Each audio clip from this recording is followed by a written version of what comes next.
So எனக்கு என்னென்னா actually அதான் இப்போ 20 வருஷமாக இருந்திருக்கேன் இந்த இண்டஸ்ட்ரியில், மேலேயே இருந்திருக்கேன். அது என்னென்னா ஒரு மாதிரி ஒரு பாஸ்ட் டைமும் மியூசிக் தான், ஒர்க்கும் மியூசிக் தான். அதாவது ஒர்க்கை முடிச்சுட்டு வீட்டுக்கு போயிட்டு சும்மா அது அன்வைண்ட் பண்ணுறதுக்கும் கேட்குறதும் மியூசிக் தான். எவ்வளோ சந்தோஷமா இருக்கு. அது எவ்வளோ ஒரு சந்தோஷம் உங்களுக்கு தெரியும் அது. ஸோ அந்த மாதிரி ஒரு இது. ஸோ ஃபேமிலி பேக்ரவுண்டே மியூசிக்கில் இருந்ததுனால ஆட்டோமேட்டிக்காக அப்படியே வந்தது. அம்மா தான் மெயின் என்னோட குரு மாதிரி.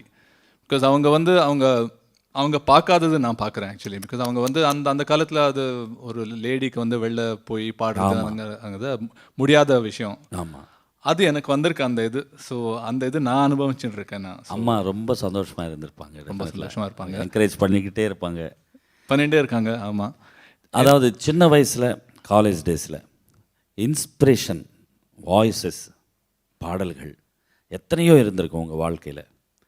அதில் முதலாக யாரோட வாய்ஸ் இருந்தது? எந்த பாட்டு? தமிழில் ஃபஸ்ட் இன்ஸ்பயர் ஆனது பிபிஎஸ் சார். வாவ். எந்த பாட்டுனா அடுத்த வீட்டு பெண்ணுன்னு ஒரு படம் இருக்கும். அதில் ஆதிநாராயண ராவ் மியூசிக். ஆமாம், மாலையில் மலர் சோலையில்னு ஒரு பாட்டு.